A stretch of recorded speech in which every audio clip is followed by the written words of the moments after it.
Welcome to the Sailor Noob podcast, where a superfan and a noob talk about the original Sailor Moon episode by episode. I'm your host, Mikan Hana, joined by my co-host. I'm the co-host, Caliban. I'm also the noob. It's an Usagi Chibi Setsuna jam? Yeah, and we're a couple of magical people ready to moon cosmic power make up this episode.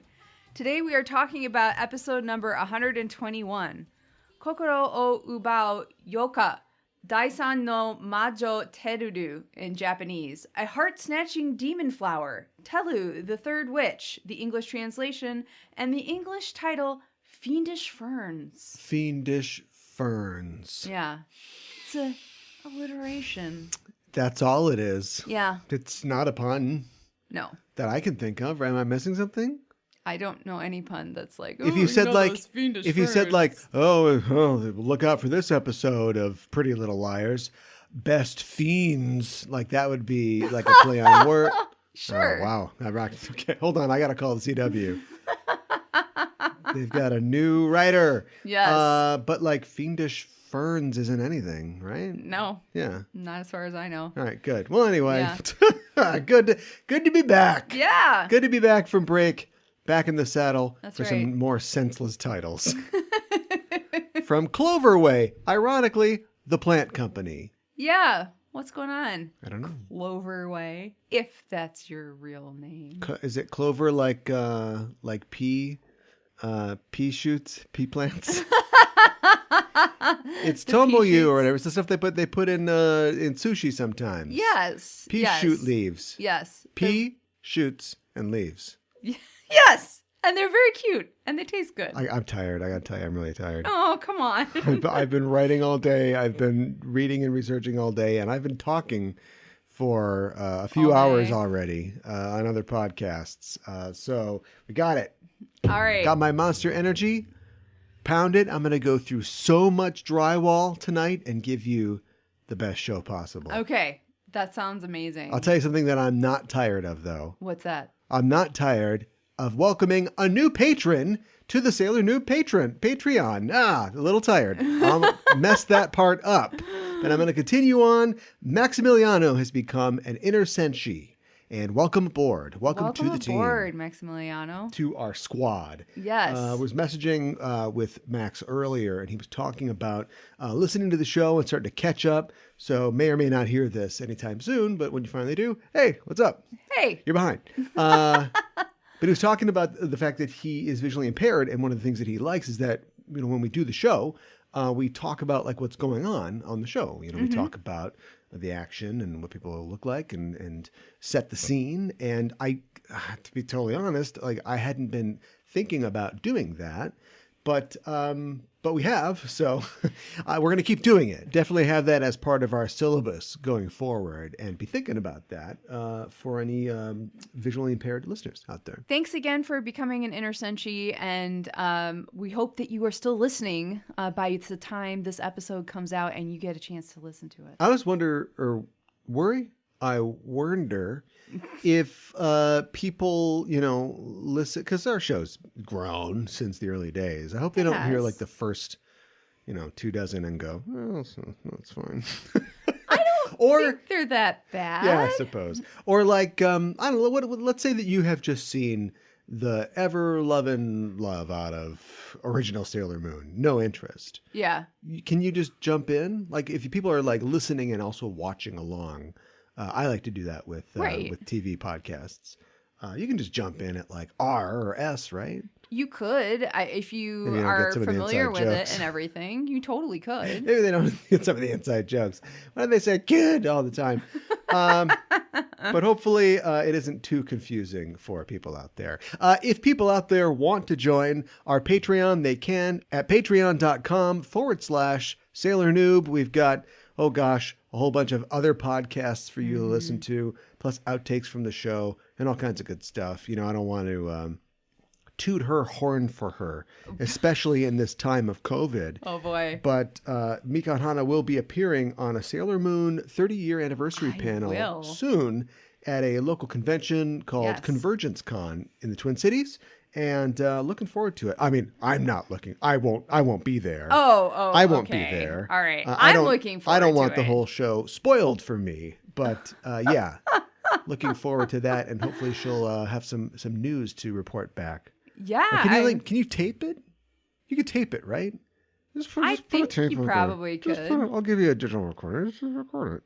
I will have to figure that out. Well, tell everybody, I'm from blah, and, is it okay if I record this? We'll be fine with that. Yeah. All right, so that'll be on the Patreon, too.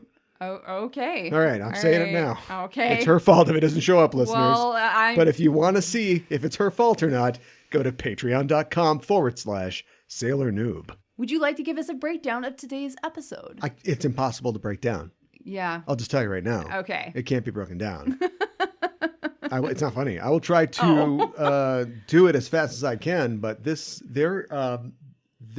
is a Lids franchise. There are so many hats in here. And they are trying to accomplish a lot.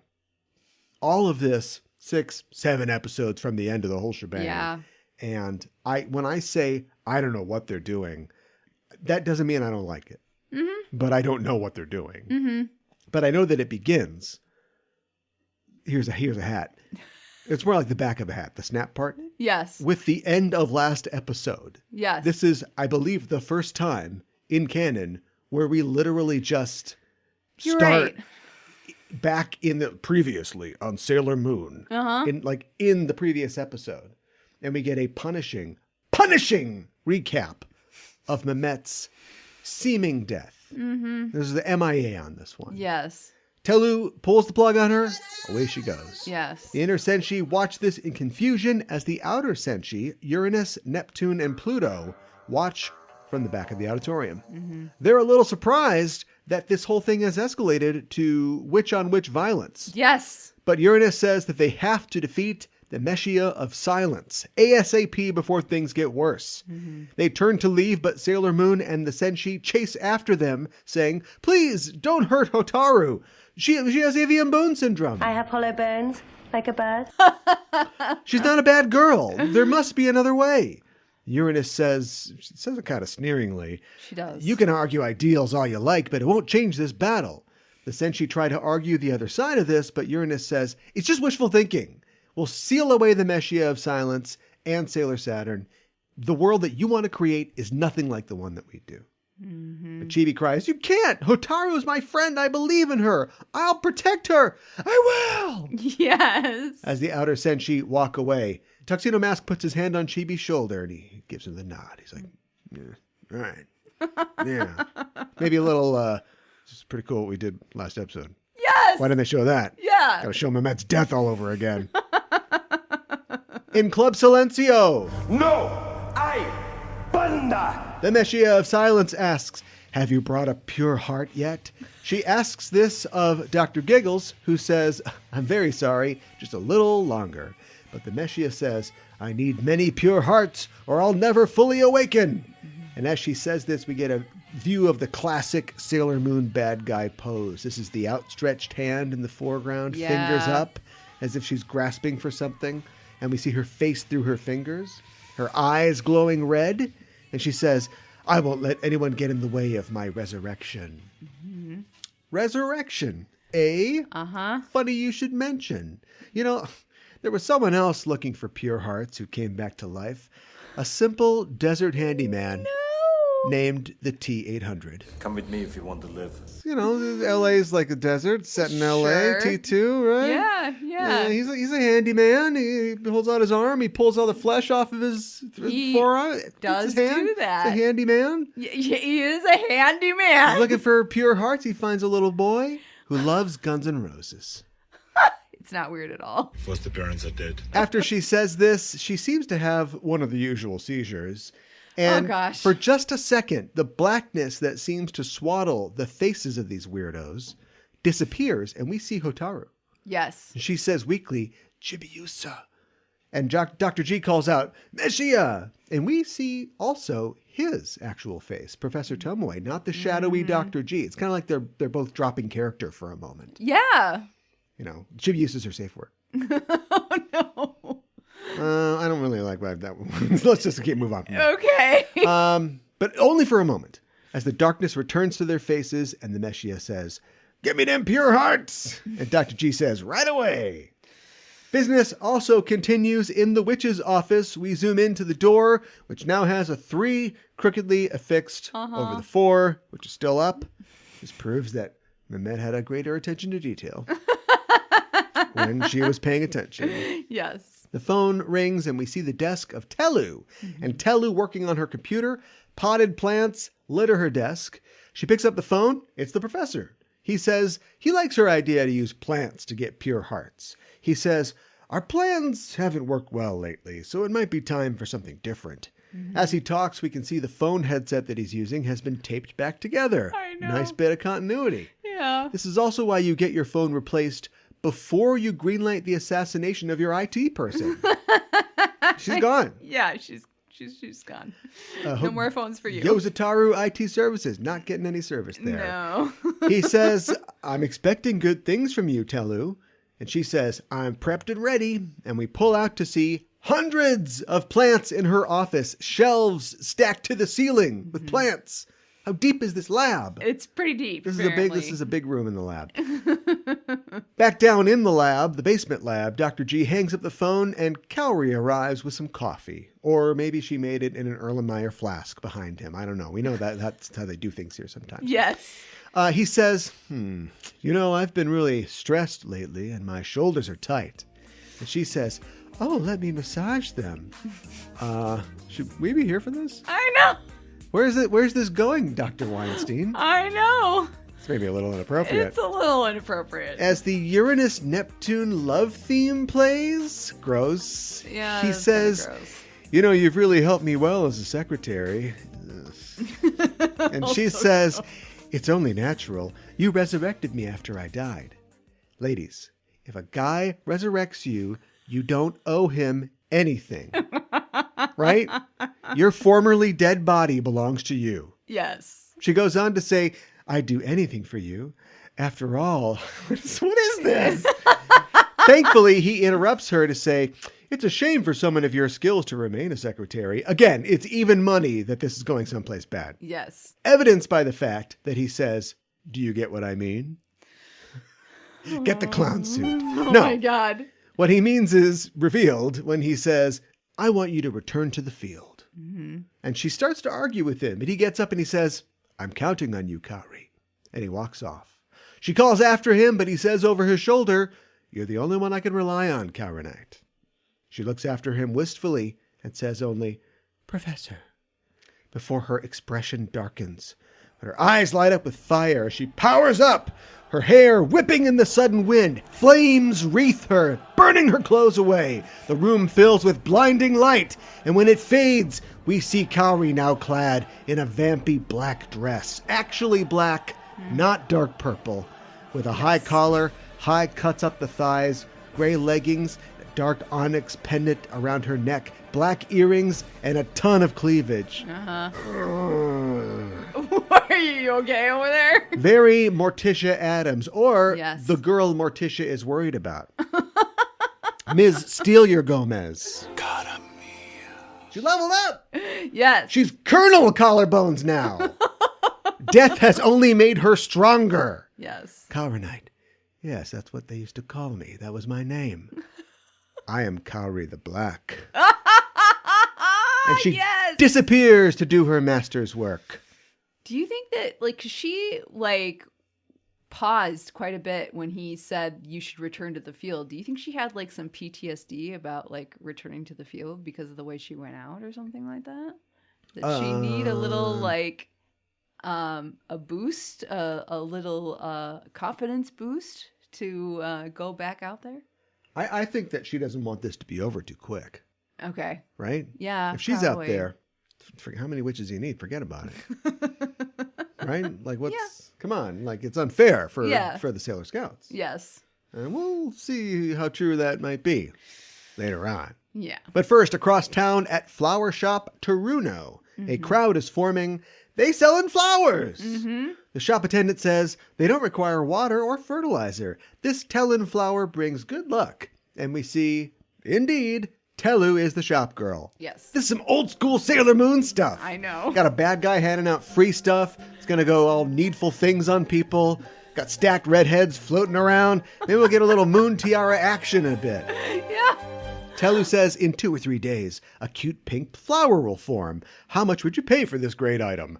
1,000 yen? 10,000 yen? This flower can be yours today for the low price of 10 yen. What is this? I don't know. Why not just give them away? You're not making like even a dime. You're recouping no expenses here. Yeah, you're right. You're right. What? It doesn't make any sense. While the crowd goes insane, the pots cost more than 10 cents. You're losing money on this. It's just bad business, you know. While the crowd goes insane trying to buy the flowers, Setsuna walks by the store and sees the commotion. She says, Tellin, I've never heard about that kind of flower. Uh-huh. Well, all right. We cut to, I like her hair. Yeah. Uh-huh. They both have green hair. Yeah, they do. We cut to nighttime, a greenhouse presumably owned by somebody who bought a Tellin plant. We see the Tellin begin to glow, and as it does, all the other plants in the greenhouse begin to wither and die. Yeah. Do we know whose house this is? No. It's just a house. Just a house. All right. We're just showing what the plant does. No way to do that anywhere else. Setsuna comes home, sets it down next to her ficus, and then no more ficus. Yeah, good point. I don't know. I don't know. The next day, Chibi is running down the streets of Azubujuban with Luna P, and Usagi, Luna, and Artemis are running after her. Usagi finally collapses in exhaustion in the middle of the sidewalk. She says, when we left, she said that she wanted to go on a walk. Why do I gotta chase after her? Luna says, she's pretty upset about Youzetaru. And Artie says, I don't think she wanted to go for a walk. Thanks, Artemis. The brains of the operation. Why does she need to ask to go out for a walk? She's not a prisoner. This is Japan. She should have just said, all right, well, I'm off to run some errands and feed the alligators at the zoo. No, you're right. I mean, she's a 6-year-old. She can All go on errands. alone. I'll do it myself. She must have, for some reason, wanted Usagi along. I mean, for story purposes, obviously. That's why. But I got some windows to wash in the high rise. You know about my part-time job. Luna says, wow, she really is your daughter. And Usagi's like, hey, that's going too far. Luna says, you're so lazy. And Usagi said, screw you. Old school Sailor Moon. I know. And Artie's like, okay, that's enough. You guys, I just noticed Chibi's headed for Mugen Academy. Chibi indeed arrives at Mugen Academy and she peers inside, seeing no one there. She says, don't worry, Youzetaru, I'll save you. All right, I'm sneaking in. But before she can, she's grabbed by the scruff of her fuku by Usagi. One Luna P face transition later, that's some like middle Sailor Moon material. That's some R material. That's okay. I'll take that. We're in the park. Usagi's telling Chibi it's dangerous to go alone, no matter what you take with you. But Chibi says, I'm sure Youzetaru has been taken by some bad people. Even I know she's in there, and I'm a kid. I gotta save her. Usagi softens and says, we all feel that way. We'll do whatever we can to save her. Trust us. Just leave it to us. Chibi seems to agree, but she is probably thumbing the hammer of her 45 inside her fuku.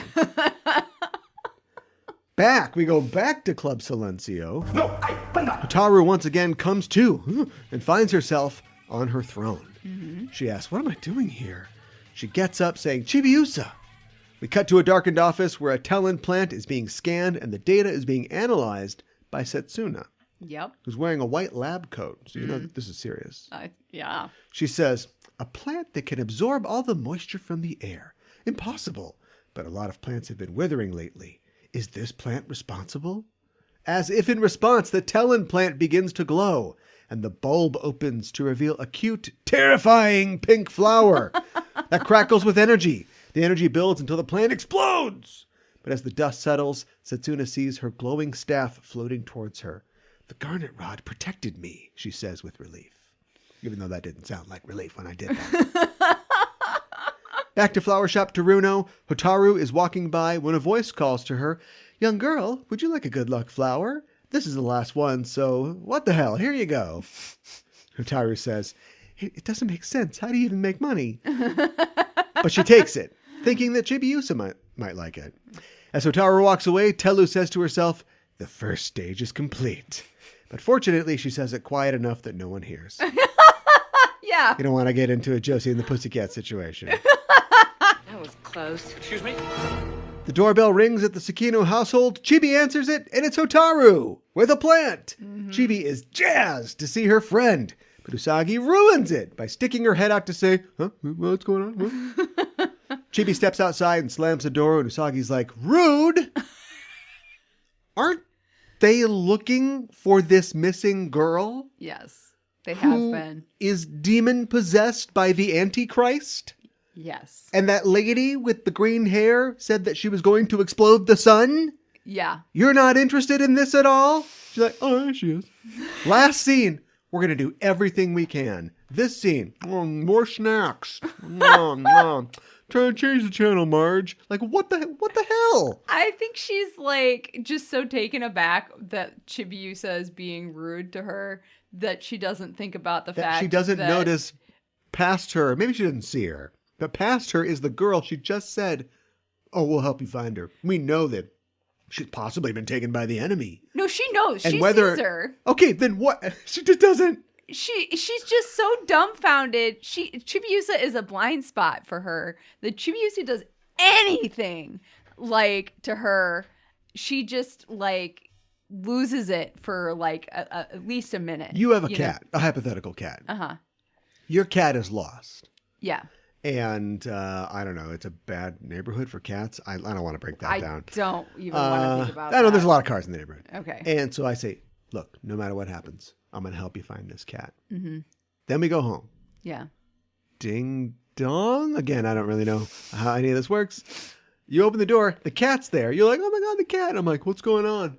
It is a little weird. Yeah. It's a little weird. Yeah. So you have to make things personal to people. Then they understand. Yes. Okay. No, I get that. But how did the cat ring the doorbell? That's the real question.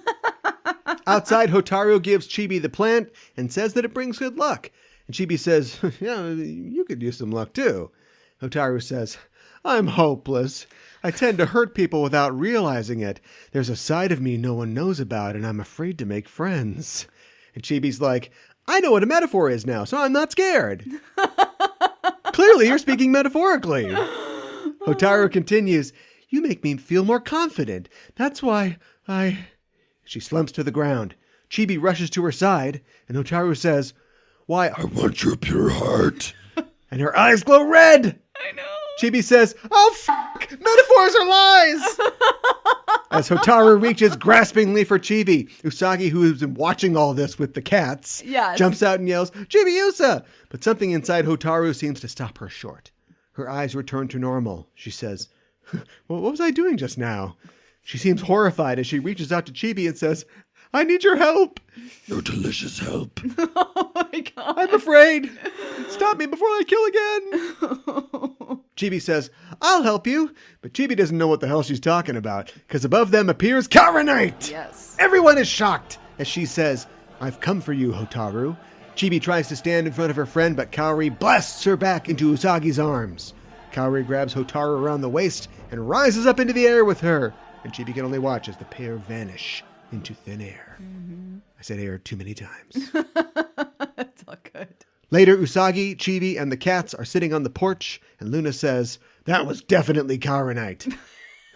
These guys. Oh my God, these cats this episode. This is a classic cat usefulness. Yeah. And Artie says, we couldn't confirm that we defeated her. Question. Yeah. What's defeat confirmation? Great question. A splat at the bottom of Tokyo Tower? Oh my God. Is there 120 missing scenes? There is or no it's just body? two cats looking at a lump of flesh and being like, you don't need to see this. You don't need to see this. The real cost of what these girls do. I don't know. I mean, They didn't zap her. She fell 300 stories. Well, 20 stories tops. Yeah, to her and death. they just assumed Probably. she's dead, right? Probably dead for her. Yeah. That's probably fine. Yeah. She can't make a glass parachute. I mean, how many times has a bad guy like disappeared or disintegrated or whatever, and it's like there's no body, and you just are like, yeah, they're dead. I've seen a lot of Disney movies. Yeah. I think she's gone. Yeah. Chibi cries out, I couldn't save Hotaru. She relied on me. Cats try to comfort her, but Chibi says, I couldn't help her. Chibi's learning life lessons all over the place. I know. Just then Setsuna appears, and as Chibi gets up to give her a poo, Yes. she sees that Chibi is holding a Tellu plant. She rushes forward and knocks it from Chibi's hands. Chibi's like, what the hell, poo? But the downed plant crackles and withers before everyone's eyes. Setsuna says, that's all it can do as a bud, but when it blooms, it can steal pure hearts. If all the flowers in town open at once, no bueno. As Setsuna and Usagi discuss this potential disaster, Chibi just contemplates the idea that her erstwhile friend gave her a killer plant.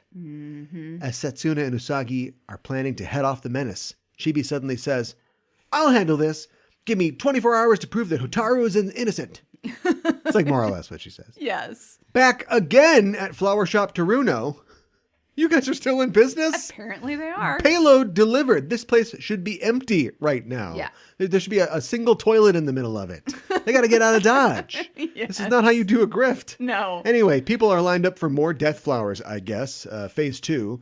And Chibi arrives with Usagi and Setsuna in tow. And Usagi says, or begins to say, let's go. But Chibi says, let's go around the back. Chibi's like, I was going to say that. And they do. And inside, Tellu thinks, I'll steal the hearts of the people inside first. And she hits a button and shutters block the doors and windows. And a green gas comes down from the ceiling, causing the people to choke, but the flowers to open. Tellu says, ladies and gentlemen, the price for a Tellun is your pure heart. Yes. And 10 cents. All of these people are pure. Is that what you're telling me? Is a heart just... I guess. Or yeah. are they taking somebody's heart, and in this process, it is refined to purity? Like the idea that, maybe this is an Eastern idea, but the idea that it's the pure part of everybody's soul or heart. Because like, not one of these people didn't cheat on their taxes, you know? You're or like thinking about watch this. the next episode of Better Call Saul, like without their partner there. Did you do that? No. Uh-huh. I don't know what you're talking about. I know I should plead the fifth because of Better Call Saul. It's a pretty good episode. Yeah, okay. I think you're thinking about it harder than they did. I think we're supposed to think that all these people have I don't pure think hearts. that they're subtracted to Tellu flowers. I don't think that they're thinking at all anymore. Yeah, that's because the whole possibly point true. was we're searching for one. No, you're right. And I can accept getting them on mass because she gets a lot of them in a bit. But then a line about, oh, we'll get a pure heart right away. Let's get like 4 or 5 and tape them together or something like that. Like if everybody's got a heart crystal, the purest ones are the best, the highest quality ones. Yes. Maybe we can just get a bunch of them and that's also fine. Yes. You know, you could have like a bunch of little grapes or one big grape. Is that a thing? A giant grape. Don't know. Yeah, sure. I know what you're saying though. So yeah, a pure heart crystal or a bunch of crystals that kind of make. Yeah, but they don't say one that. Pure. Yeah. They don't say that. No. The plant that she's holding sparks and seems to set off all of the plants in the store. Everyone is transfixed by electricity and their heart crystals emerge, all of them, and they float towards Tellu as she sucks them into a device on her hand. The girls see this from the back, and Chibi says, Hotaru couldn't have known about this. She's got a point. Yes. Usagi says, let's save everyone. And we get moon prism power, Pluto prism power, and another moon prism power for a 3-way transformation. Yes. This is old-time Sailor Moon. Yeah. Sailor Moon cries, flowers are short-lived and experience much hardship. I can't forgive you for using flowers that have finally bloomed for your evil deeds. In the name of the moon, I'll punish you. Tellu says, Sailor Senshi, you found me quick. Yeah, see, this is why you don't give a death flower to the boss's daughter. I know. It's going to make some connections. I know. Tellu says, guess you're not as stupid as I thought. But Chibi says, you're stupid. Because of you, people think Hotaru did this. Tellu says, shut up, runt. Give me your hearts. And the flowers behind her blast energy at the Senshi, sending them scattering. Chibi Moon holds her moonstick aloft and thinks, don't fail me now. Pink sugar heart attack. But nothing happens. Tellu laughs and says, I guess you're the dumbest one. I'll get you first. And she launches tentacles from her arm at Chibi. Uh-oh. Yeah. Before they can connect, though, a lance of pink energy explodes from her moonstick, stopping the vines from reaching her. Tellu reverses her animation, flips it, and does it again. Now that's cheating. Yeah. Animators, also villains. She looks like she's going to capture Chibi, but Sailor Pluto dives in the way, leaving her rod behind in the process, and gets electrocuted by the vines. You're in deep poo now! I guess they have to like specifically show the rod because they set it up. Well, maybe the rod's going to be important because there'll be more plants later, but the rod repels plants. But if she has the rod when she jumps in front of the thing, she's fine. She should not let go of the rod. She shouldn't have But let go of for her the to be rod. trapped and for us to move on with the tension in the scene, Yes. she has to have left her rod I behind. think so. Yes. Those kind of wrote themselves into a greenhouse corner. She's wrapped up in the vines, but a red rose slices all of the vines somehow. And Pluto falls forward into Chibi's arms. Tuxedo Mask has arrived. Classic Sailor Moon. Appearing out of the mist. There's only one floor in this building. You're right. Low ceiling. He says, flowers give people peace of mind. I won't let you misuse them. Purify these flowers, Sailor Moon. Now. We get a CMU to an RMH. What's going to happen here? Tellu leaps out of the way while Moon's attack smashes all of the Tellin plants. Her task done, Usagi collapses and reverts to just Sailor Moon. Classic Sailor Moon. Yes. Tellu says, my flowers. You haven't won yet. Lifting up a Tellin plant, a non-broken one, she seems to squeeze one of its pods. Now we're getting somewhere. And it transforms into Hyper Tellin, a giant gnarled tree with Venus flytrap mouths. She says, this plant only reacts to pure hearts, and when it takes one, it self-destructs.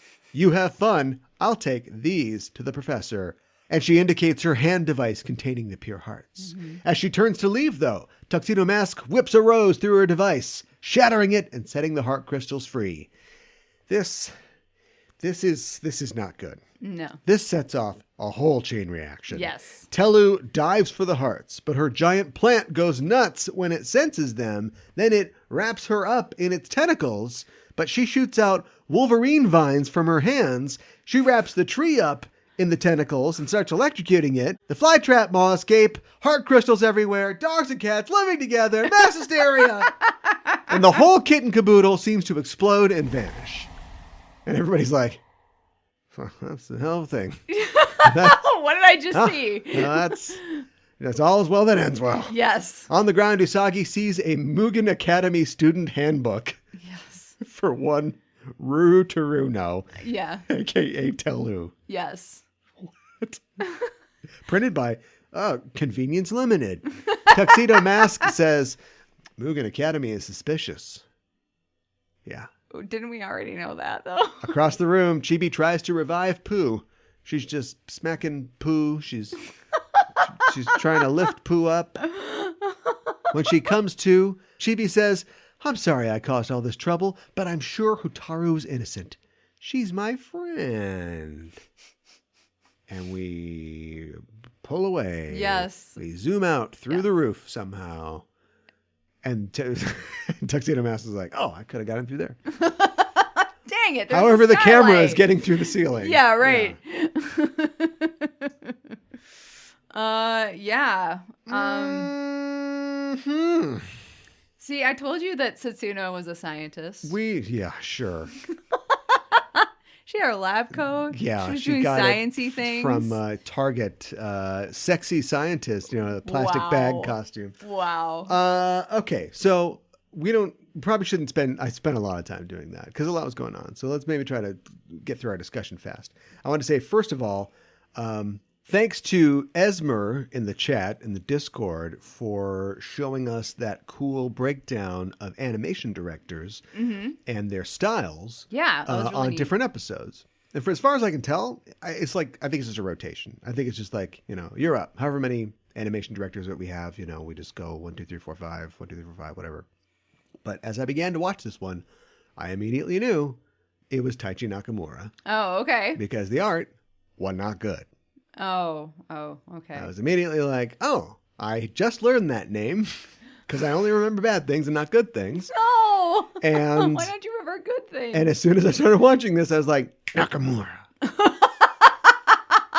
Oh, and there's no. specifically in this episode, and again, this seems like a budget thing. I don't think this is like the art director or the animation director's fault. But she literally does. She shoots her vines out of one hand, and Chibi shoots it, which is a neat moment, but then she's just going to do it again, which is like, why did it even work in the first place?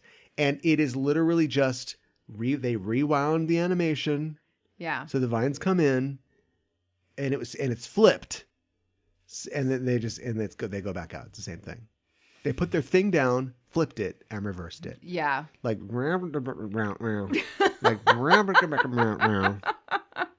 so, got my eye on you, Nakamura. Watching you. It's true though. It does. You know, this is all like mid-level. I mean, there's much worse than this. Yeah. But there's better than this too. Sure. But I mean, this is like mass-produced, you know, mid-level animation for a major studio in the mid-90s. Like it's fine. Mm-hmm. But sometimes it does look a little better than other times.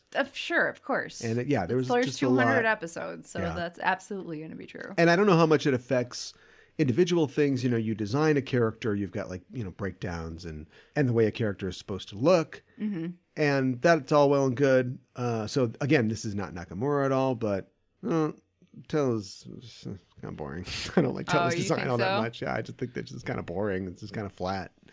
And they try to make up for it by like, look, if you don't want to draw a lot of lines on a character, don't do it. Mm-hmm. Like I think comic artists who get to draw Spider-Man are ready to draw a lot of crosshatches for his little spider webs all over his costume. Sure. Or maybe they're like, I'll put him in the black outfit. Right? John Romita Jr. is like, guess what? I've invented a black costume for Spider-Man because I'm getting arthritis.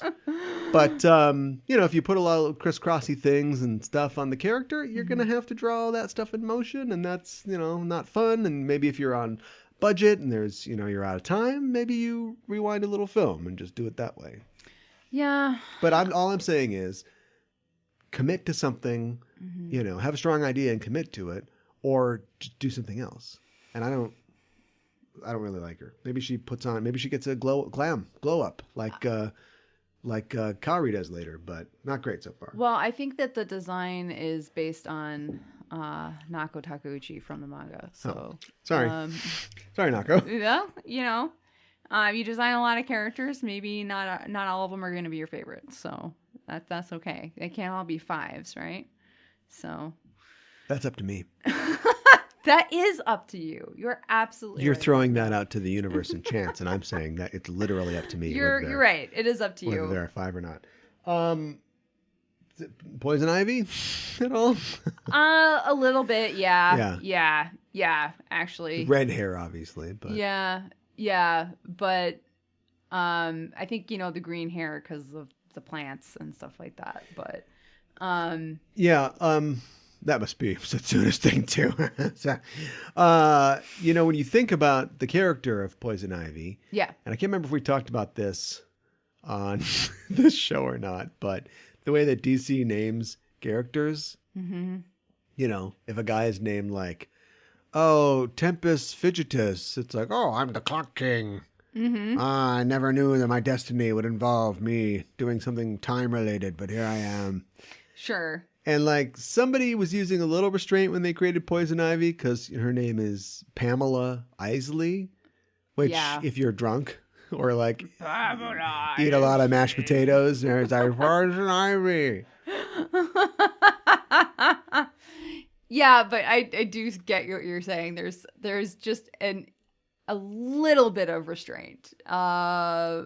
It's not as cool as Selena Kyle, but it's like it's not quite as on the nose. I mean, her name isn't Fern something, you know.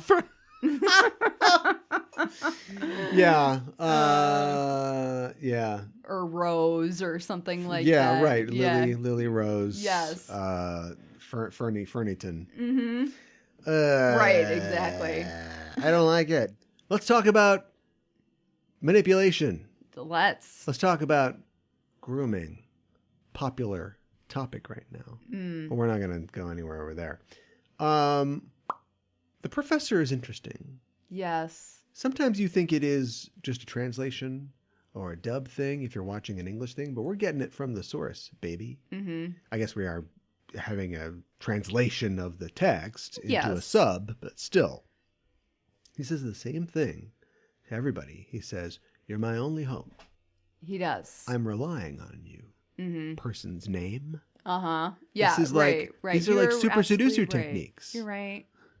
These are like It's- cult leader techniques. It's really creepy, and it gives me the EBGBs. And I think this is his move. This is like he thinks that he's like gonna get results from doing this. Yeah, I mean, he's up here doing the "you poor girl" thing, and Yeah, and it's working. I know. Where'd he get these girls from? Oh God, fantastic! It should be question. self-esteem 5, not witches 5. Yeah, you're absolutely right. And Kaori should be like, the most self-esteem out of all of them. So Let's talk about Kaori. Yeah. So it's jazzed beyond compare. Yes. So this is amazing. Yeah. Although I don't like, he's talked about not depowering, but sort of relegating a female character to the role of love interest. Mm-hmm. So to have her be sort of besotted with the professor. Yeah. Speaking of the grooming and the manipulating, apparently it works because all these women are in love with him. For Yeah, some it's reason. weird. It's weird. Yeah. But anyway, but I was kind of like, you were asking before if she was scared to go back into the field. Mm-hmm. I think that she's scared to leave this thing that she's got to set up pretty good. She has I a think pretty she's good going to setup. miss playing house. I think she enjoyed it. I kind of like that. If we are to Oh, take no. as presented Yeah. that she has some affection for him, she gets to, wear slippers all day long and a nightgown and yell at his kid Yeah. and make him coffee every once in a while and have his attention. Like, I think that she was enjoying this little respite, she was enjoying this little domesticity. Yeah. But he's like, you gotta saddle up and lock and load and get out there. And she's just sort of like, all right. We lost him at. I am a character from a later season of Once Upon a Time. Do you know what I mean? Yes. Yeah. Also, she pretty powered witchy up. outfit. Yeah. Which witch is which here? She's not a witch. Well, I know. You She's say not that. the witch's 5. You have- Yeah. You have spoiled that for me. Sorry. Because I didn't know who's playing Twister. Mm-hmm. But this is the witchiest. None of the witches have a witch outfit as witchy as this. No. This is what she wore in the manga. Oh, Yeah. interesting. At least. Which page? in a lot of the pages. Oh, okay. I think out on the field she wore like the red or black dress thing with the plunging neckline, but this is what she wore at headquarters. Oh, they're all plunging necklines. Well, you're right. They are. But what she was wearing before. So, yeah, I love this outfit. I think this outfit is great. It's fantastic. Yeah. So looking forward to more of that. I mean, they find Hotaru and then she's just like, nope. Whoop, and I don't know where they go. Back home, presumably, presumably. or wherever Hotel Silencio. We'll see if everything. Such a lovely face. We'll see if things reset like they always do at the beginning of next episode. Yeah, we'll see. Walking to school. Hey, Hotaru. We were looking what's for you, wrong? and you're here. Hey, it's That's so good to see you. weird. Remember when that demon witch lady grabbed you and just pulled you up into the sky and you disappeared? Yeah, that's weird. Yeah. What are you doing Friday? I know. And then one more thing I wanted to say. I have one thing after when you're done. You too. say it first. Okay. So I did want to mention that in the manga, this act, which is Act 31, was a Jupiter jam. Because Jupiter likes or cares for plants in the manga. That doesn't make any sense. So in the manga, so I'm kind of ticked that they took that away, but I'm also at the same time, if they took it away from her and we're going to give it to somebody, I'm glad they gave it to Setsuna, because I'm glad we get a Setsuna kind of episode. Is this the thing where Jupiter has tree powers or something? Yeah, she has tree and plant powers. I don't understand. in the manga. Well, in the manga, she really besides being, it's just another thing that she's good at, and you're gonna get mad about that. I'm already mad. Yeah, but she takes care of plants, and she grows plants, and she has a lot of plants. She loves plants. That's a big thing. It comes up in a couple of different acts, but this is one of the ones that it comes up in. Well, apparently you can excise it from her character, and nobody seems to notice much. So, except for you. It makes me mad because they took something away from her character. You know what? I don't like being taken away from characters. Got it. What? Agency.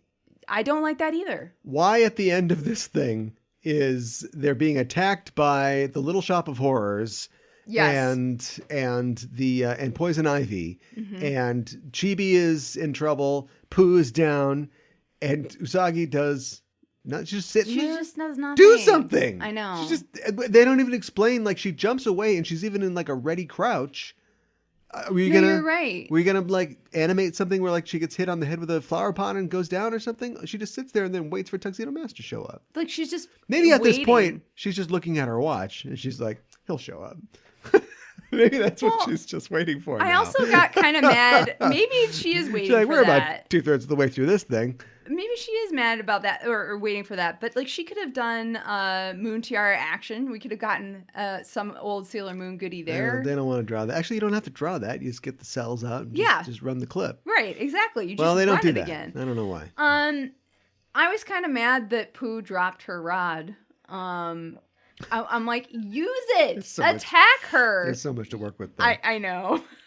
Like, attack, Tellu and or do something, but it's just like she is in so much shock and reactionary, and she's just like, little lady. Little lady. You did it. I See how easy it is to do? Dang it, small lady, and just freaks out, and just she uses her body as a shield. She is human shield, and here is Usagi, her future mother, just sitting over there twiddling her thumbs. I'm like, come on. There's a little brat, right?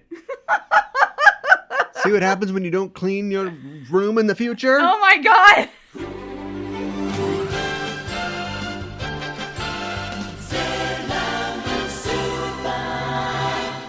How would you describe Just Enough Trope? We are the Just Enough Trope podcast. I'm your host, Caliban, joined as always by my co-host. Hi, I'm Mikan Hana. Oh no, does this mean they can hear all the things I yell at the TV during Downton Abbey? Why did you do that? How do you plead? Let the game begin. Yeah, check these fresh moves. Oh! Don't shoot man in face. This isn't the Save Gotham fundraiser. It's the Chill Family Reunion. Master Yoda assigned a Padawan to this bold Jedi. I think it's pronounced Padawan. Oh, Padawan, excuse me. Hey, it's getting late. I think Ralph's going to want his motorcycle back. Go jerk off the pictures of Jean Grey. I am freaking getting old. Yeah, I noticed the life clock was blinking in your hand. Get out of here, Wilson. Go fight the Teen Titans or something. I'm unkillable, not unwoundable. You like Sailor Moon, right? Why don't you sail on this? Oh, wow. Just Enough Trope. News, reviews, and geek fondue. Every Monday on the Just Enough Trope podcast network. Loving me never have a say. You so sorry. What?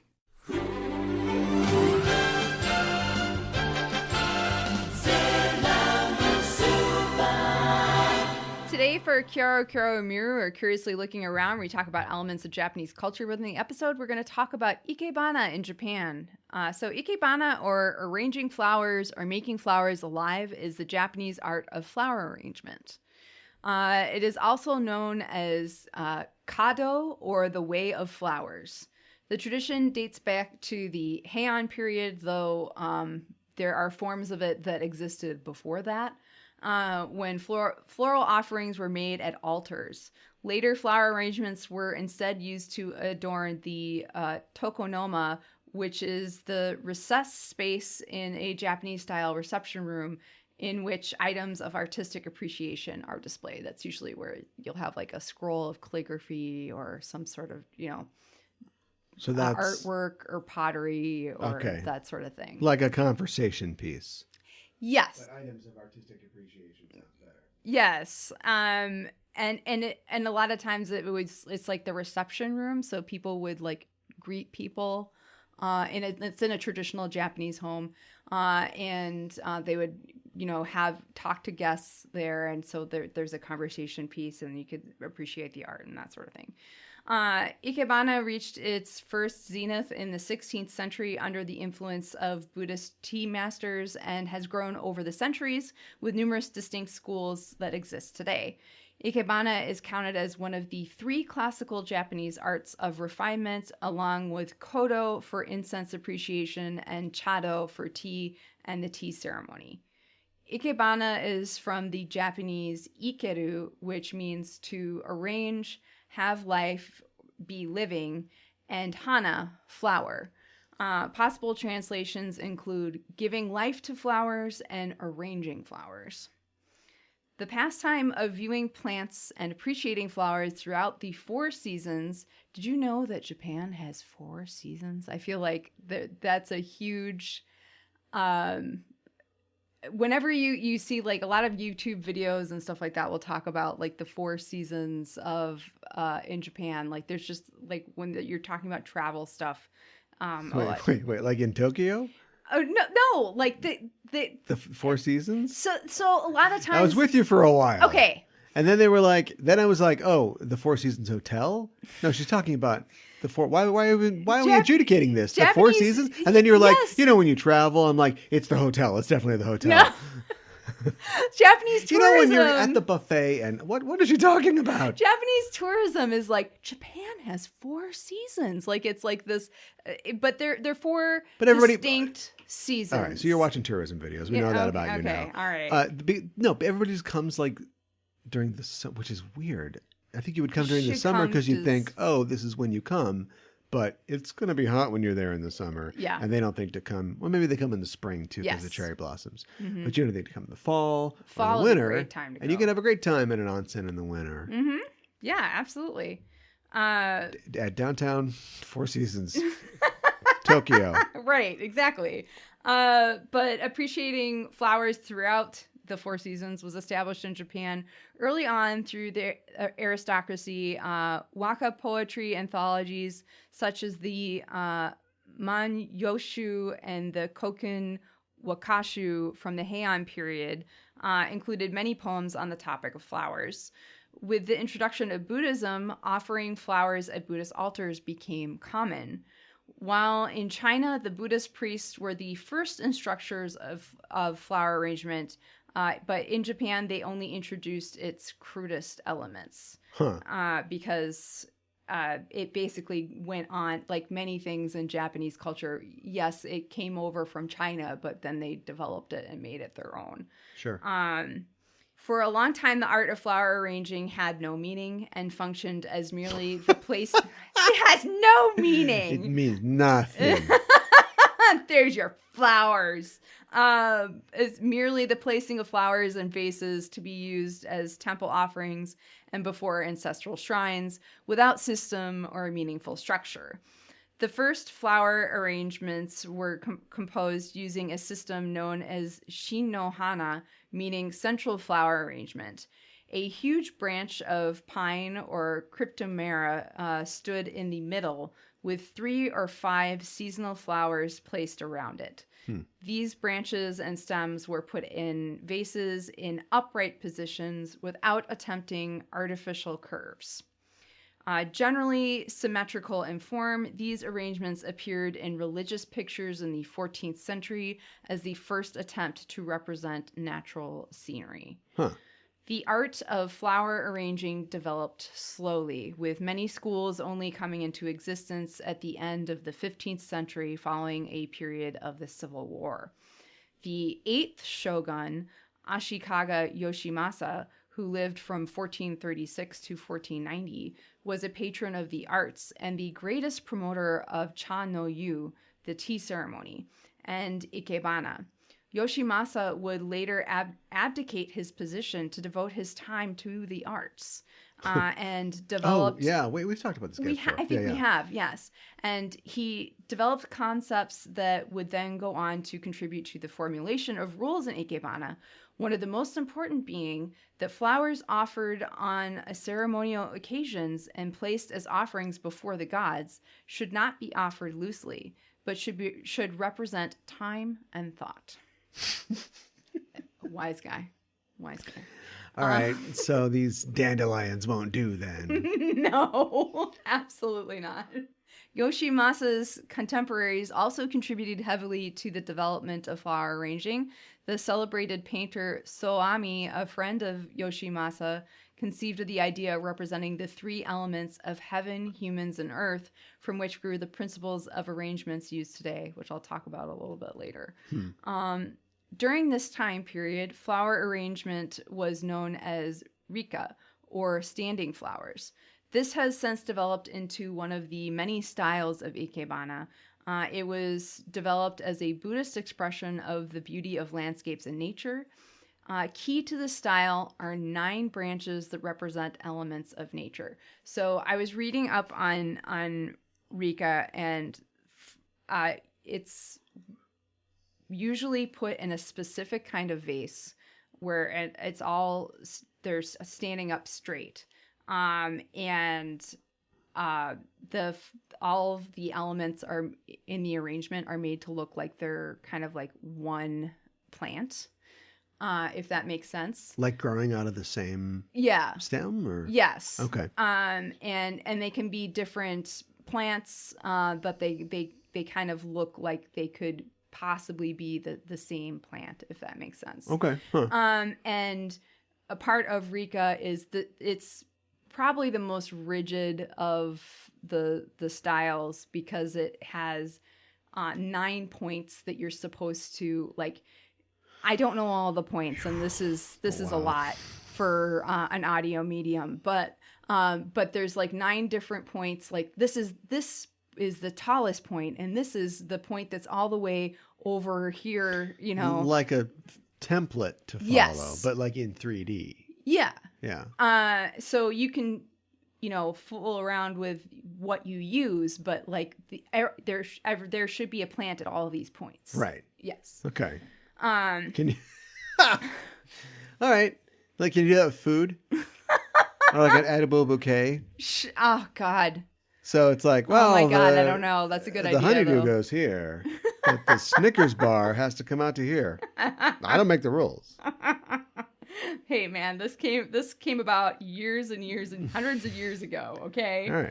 All right. Another form of flower arranging, known as nageribana, or thrown-in flowers, is a non-structured design that was developed around this time, and it is characterized by a tight bundle of stems that form a triangular 3-branched asymmetrical arrangement that was considered classic. The popularity between these two styles vacillated for centuries.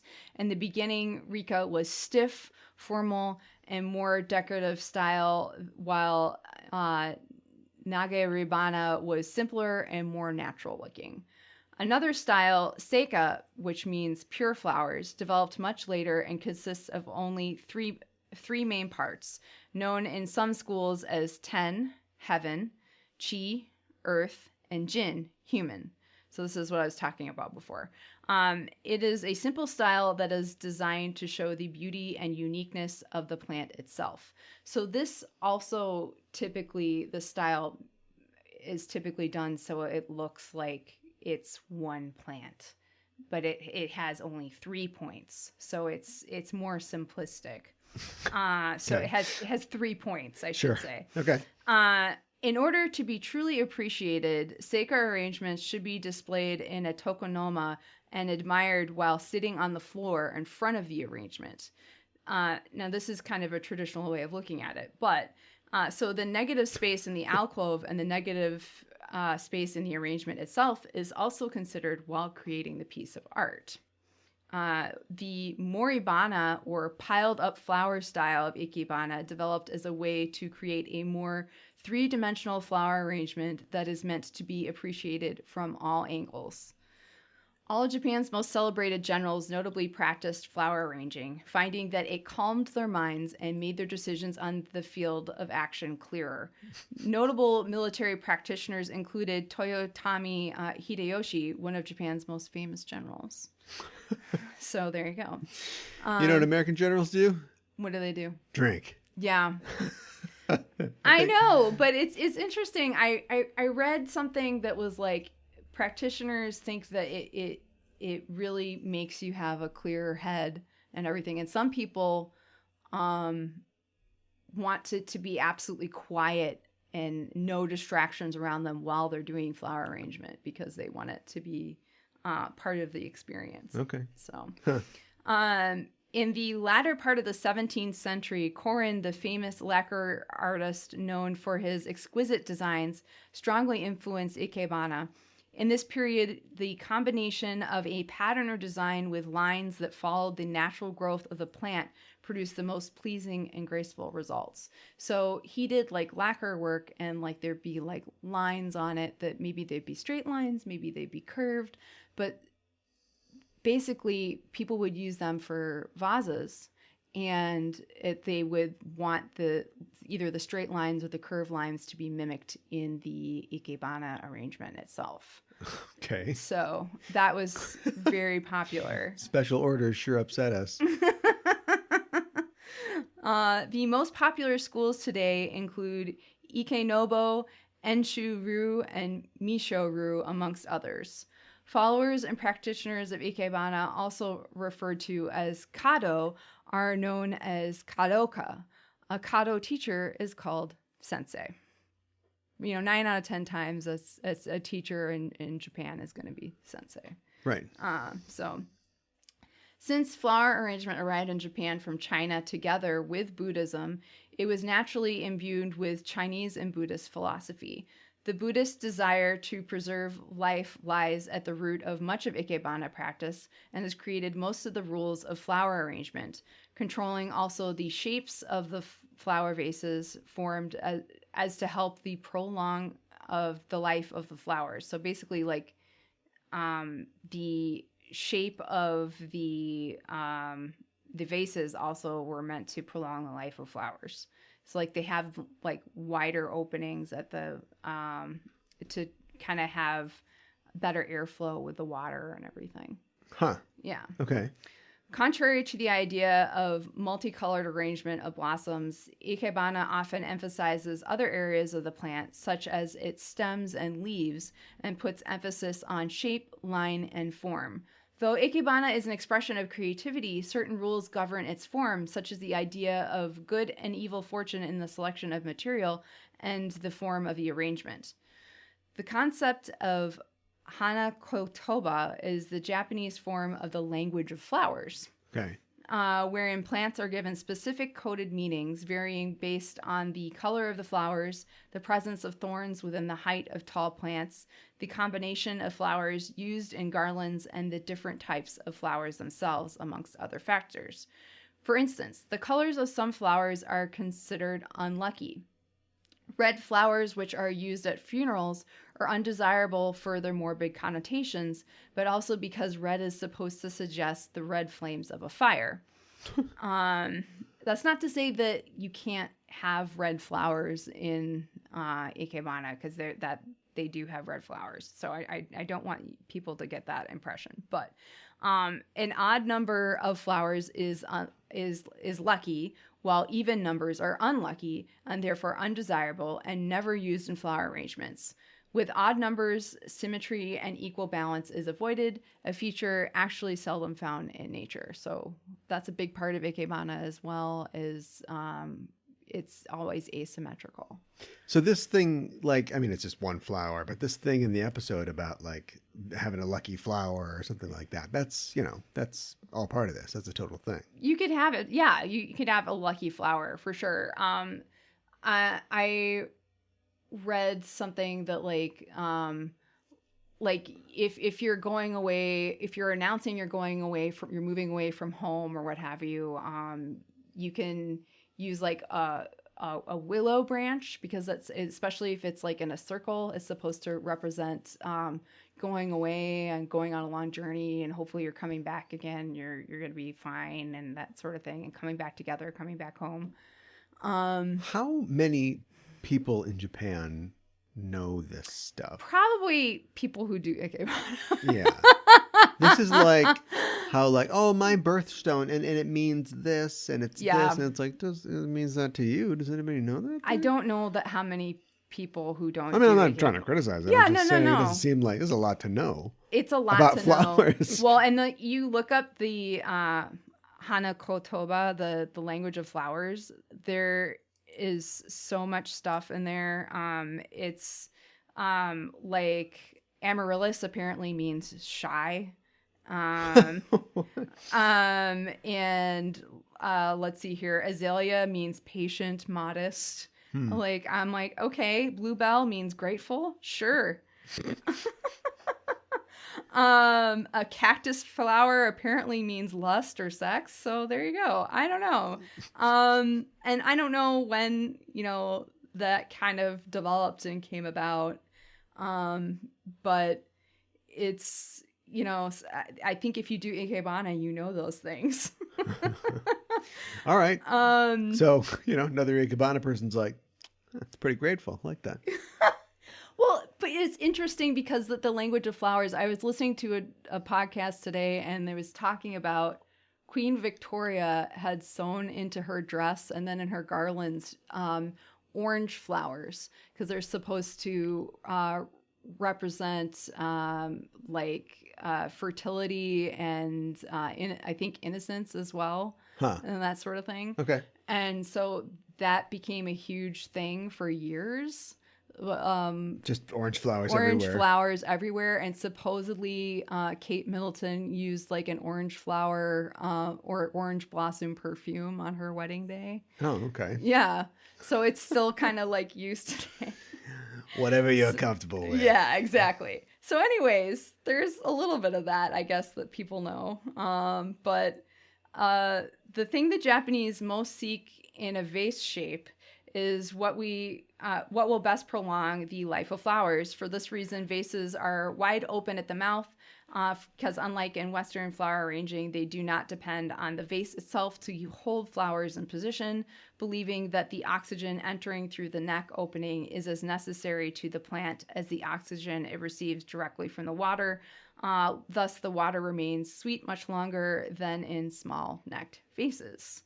What? Yeah. I got a little fact for you here. Yeah. Plants don't need oxygen so much as they need carbon dioxide. I suppose you're right about that. Yeah. It's more of an art than a science. Okay, well, moving on. All flower arrangements given as gifts are given with the flowers in bud, so that the person to whom they are sent may have the pleasure of seeing them open, in contrast to the Western idea of flower arrangements where the flowers are already in bloom before being given. Oh, okay. Interesting. So, yeah. Huh. But I think that's when it's given as a gift. If you're just displaying it as an art piece. Well, it's trying to, catch it at, it's like buying a, not totally ripe avocado. Right. Yes, exactly. Well, or not. Does anybody have the foresight to buy 3 avocados and then, I'll have these on Friday? It never works out. The sweet spot the way you for want avocados. It to. Yeah. But if you're going to, give somebody a flower or send them a flower or something like that, having it, hit its mark. Yes. Is what you're looking for. No, that is exactly what you're looking for. Not like from the gas station. The petals are already coming off. Oh, gosh, no. No, you don't want that at all. Itadakimasu with Usagi. What did Usagi eat in this episode? Kaori brings Dr. Giggles some coffee in the lab, and then we get that awkward massage moment. So yeah. You know what? This is a smart show, but we can't hold them accountable for everything. Mm-hmm. Can we? I feel like, even though this feels like the setup for a porno, That can't be what they're suggesting. I mean, they're not playing off of anything. This is just, we have not seen them like this before. This is the point where they want to, because we're introducing Kari back into the main story here, I'm assuming. And so they're just going, okay, here's what's happened in scene form. So they have developed this sort of working relationship. Up to this point, we don't know why she's back. We didn't understand that at all. Mm-hmm. And so we find out that he resurrected her somehow, whatever that entails. Right. And she has been sort of laying in the cut, just sticking around in the house, but she's not powerless. She can get back out there. And so all of that is established. Just a little shoulder rubbing, and we've got it. I know. Like, when has he ever said, like, oh, my back is so sore? Never. This ends in a federal investigation. Do you know what I mean? Like, this is a bad setup. It is a bad setup. I mean, it feels like they've kind of been playing house for a while, and you were asking me if she was Hotaru's stepmom at one point, and I don't think that she is. But it's weird. The whole situation is weird. Yeah. Are you living and working in your boss's house? That's a weird thing. You don't think that's a weird thing? I think that's a weird thing. What's he going to put her in a trunk or something? No, but does she live there also? Where do they live? It's a big house. Okay. I don't know. Where do any of them live? I know. Like, the snail woman gets in her station wagon. Woman. Drives home. Yeah. She's got a parking spot, but like Mehmet's always leaving cones in it. Oh, that's, I don't know. Somebody probably shouldn't park there. She totally would do that. Yeah. Villain gauge, we rate a baddie 1 to 5 dark stars, 5 being the most wicked. So no Damon in this episode. But I got some news for you.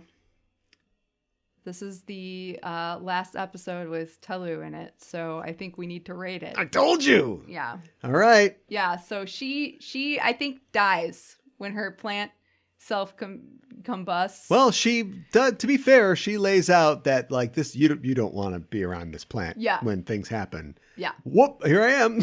Yeah. And that's it. Yeah.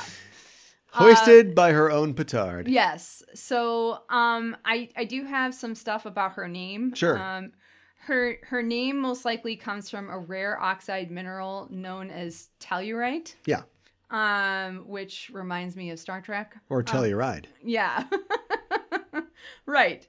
Tellurite is typically colorless or has white salts, which in some ways are comparable to sulfite. Potassium tellurite is used together with agar as part of a selective medium for growth of some bacteria.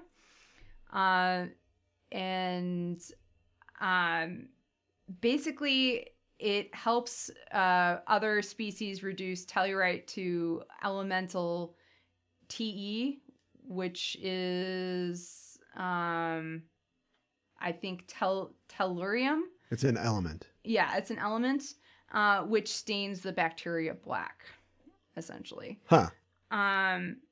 And it has also been speculated that her name could be a reference to tellurium, which is the chemical element with a symbol T and the atomic number 52. It is a brittle, mildly toxic, rare silver-white metalloid. Tellurium is chemically related to selenium and sulfur, and all three of which are, chalcogens. I don't know if I'm pronouncing that right. It is occasionally found in native form as an elemental crystals. Tellurium is far more common in the universe as a whole than on Earth, and it is extremely, which I think is kind of interesting, extreme rarity in Earth's crust, comparable to that of platinum. Is due partly to its formation of a volatile hydride that caused tellurium to be lost to space as a gas during the hot nebular formation of Earth.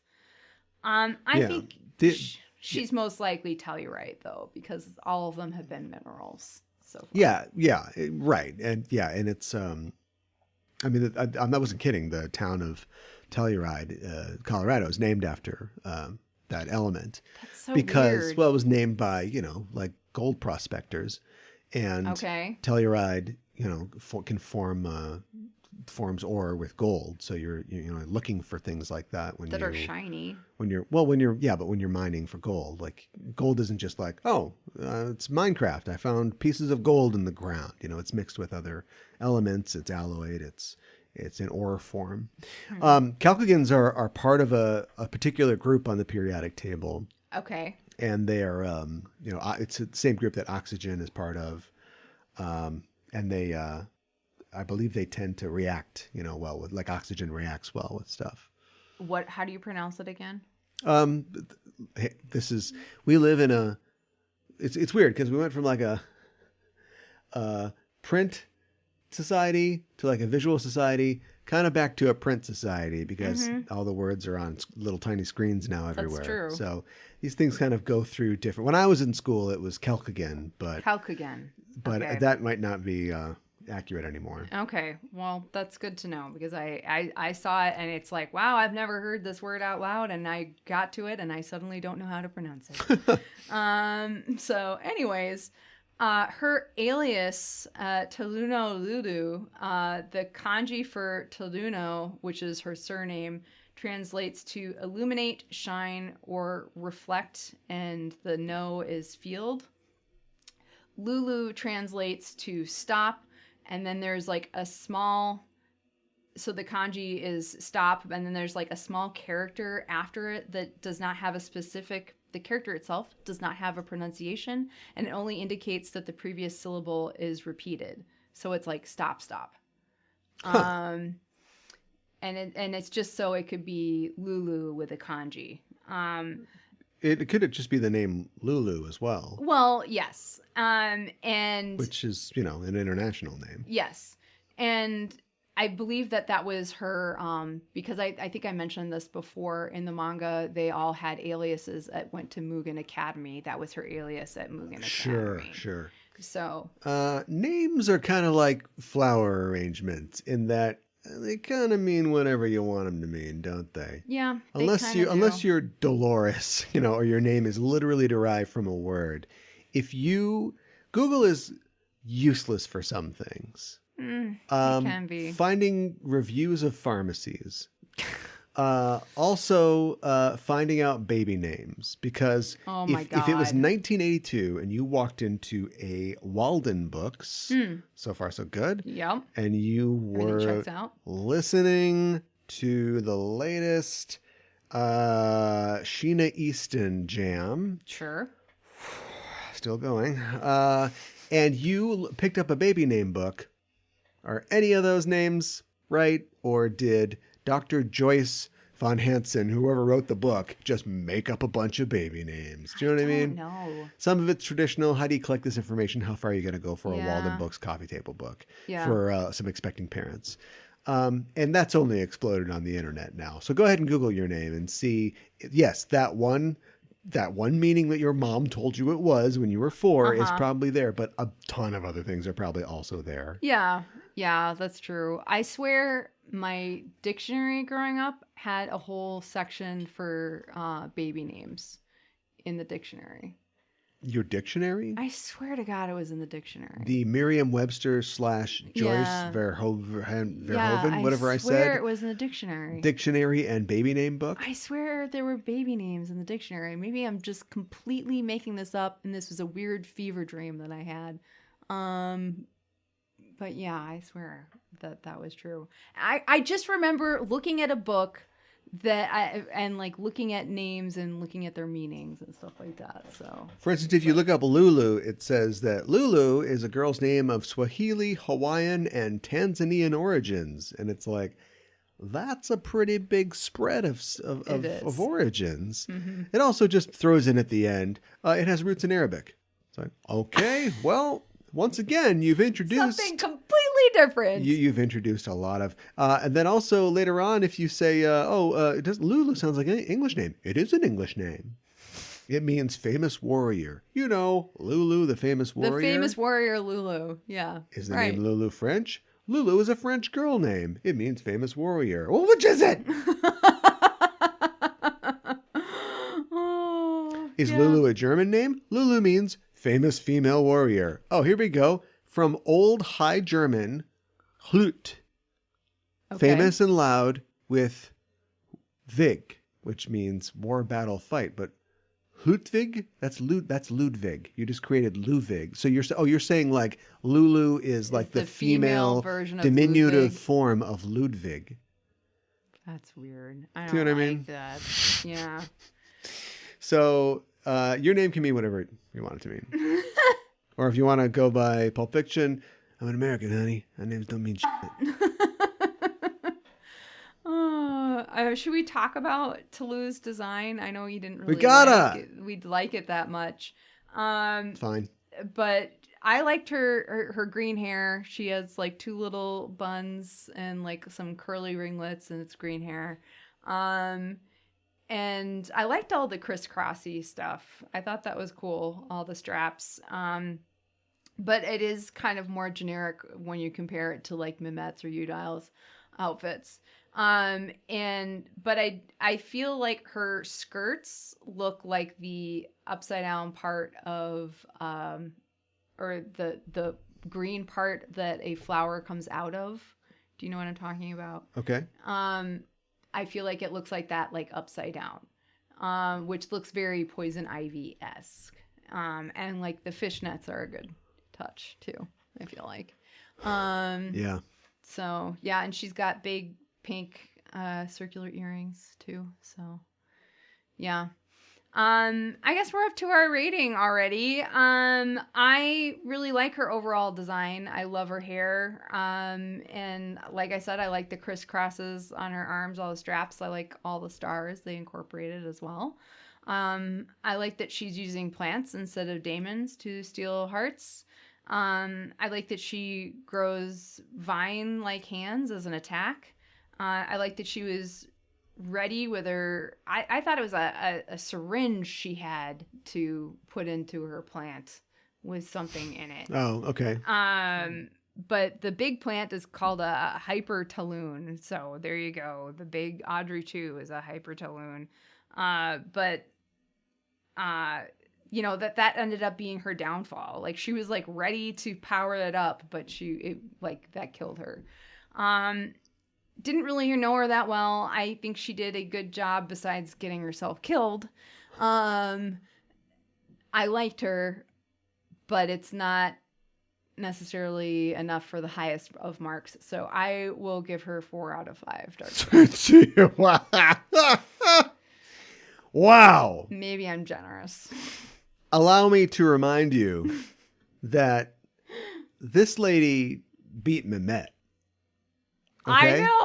I know. So this you can't. We're in the end game now, and you can't go from Zoisite to Kunzite. Oh, Kunzite could, he could have the power to make McDonald's ice cream machines begin working, and he would still rate less. But when he has a short and disappointing reign, you're gonna feel it. yeah, You're gonna feel it in the rating. yeah. Wrestling fans out there, wrestling fans of a certain age, will remember the Ultimate Warrior. The game show? No, he's a wrestler. Okay, sorry. I will continue.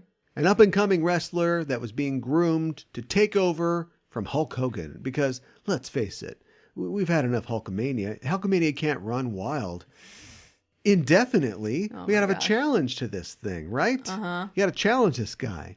So they put the Ultimate Warrior in there.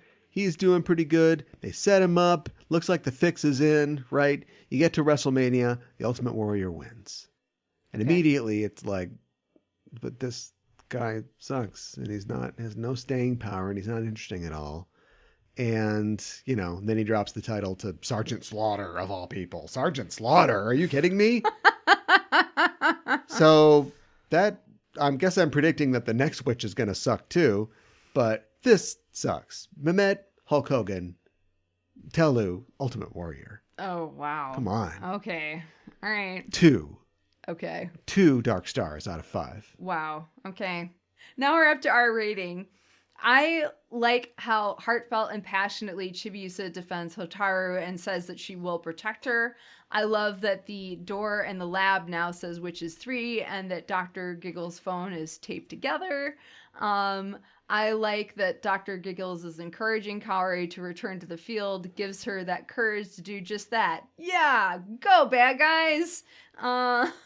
I like that Chibiusa is so hell-bent on saving Hotaru that she was going to enter Mugen Academy by herself.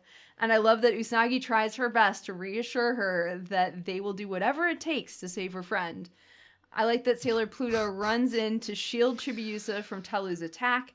And I love that this is an Usagi, Chibiusa, and Setsuna jam. So I'm going to give this 5 out of 5 roses. Oh my God. Wow. Well, I almost feel the need to lower my rating in order to just statistically make this make sense. But I'm going to go ahead and stick with the 3 that I selected previously. Oh, wow. No. Oh, really? Come on. We can do a lot better than this. Okay. We can do way better than this. There are elements of this that I like in terms of what it's trying some new stuff. I mean, we never had an Usagi, Chibi, Setsuna jam before. Kind of one-off, quote-unquote, major villain. Not so much. The idea of getting a whole bunch of hearts at once, maybe we'll continue with that. But nothing about it really stands out. And then we've already pointed out the mistakes and how apparently it just seems to be getting kind of lazy. And I'm gonna stick at 3, but this is definitely, I think we've talked previously about like, all right, here it is. Like, this is the finale, right? We spent all that time hunting down movie stars, or getting Mehmet going after drummers, taiko drummers and things like that. To get where we are, right? Yeah. Searching for pure hearts. Oh, this isn't a talisman. That was all for a reason, right? Right. I don't want there to be less episodes, but maybe we should just get to it. Right? Yeah. Let's get those talismans out. I'm assuming they do something, right? We spent a lot of time looking for them. Yes. So hopefully they do something. We'll, we'll fight the Messiah, have a couple episodes, call it good. Then Dairy Queen, right? Yes. And, if we don't do that soon, it's just like they're just padding out at this point. I feel the padding. Okay. That's fair. People say, oh, this is just a padding episode or is this filler? This is filler. And I know that it's like it draws from the manga, but it just this is a filler episode. Okay. That's fair. These plants aren't coming back. That was the plant lady. She's done. Yeah. So what's it all for, So, because of the unique things, because of Chibi's determination, because of that Kaori scene, 3. Okay. But resting on Kaori's skinny shoulders. All right. Well, my English title is Planted Evil, Blooming Suspicion. Okay, I know you worked way harder on that than anybody worked on this episode. So congratulations on that. Thank you. Mine was pretty easy. It kind of writes itself, and it's not really even a pun, but it still fits the situation, and that is Back in Black. Oh, nice. Next episode, we are talking about episode number 122. Ai o shinjite, ami kokoro yasashiki senshi in Japanese. Believe in love, ami, the kind-hearted guardian, the English translation, and the English title, The Science of Love. The Science of Love. Yeah. Okay. More science. More science. And love. And love. Okay, well, okay. Another one-off witch, probably. This Twister game is getting less and less populated here. All right. Well, I guess that's what we'll have to check out next time on the show. Until then, if you want to join us on our various social medias, I suggest that you do. You can find us on Facebook, Twitter, and Instagram. Also, we always talk about the Discord. Join us on the Discord. Yeah. Just hang out there and talk about your favorite Sailor Moon moments. if you've got some information to give us about some of the discussions that we're talking about. And we've got it recently. I've got to the point where I don't want to like take people for granted, but I know I can go, hey, anybody got one of these things? And somebody always jumps out and says, oh, yeah, I know all about that. So that's a nice thing to have, because it certainly gives us more information. Then we turn around and get that information right back to the listeners. So Yes. A vicious cycle, let's say a delicious cycle. Ooh, I like that. And that's what you can help us create at our Discord. Link in the show notes. Awesome. Well, that's our show for this week, and the Name of the Moon will be punishing you next week with another episode of Sailor Noob. Classic Sailor Moon.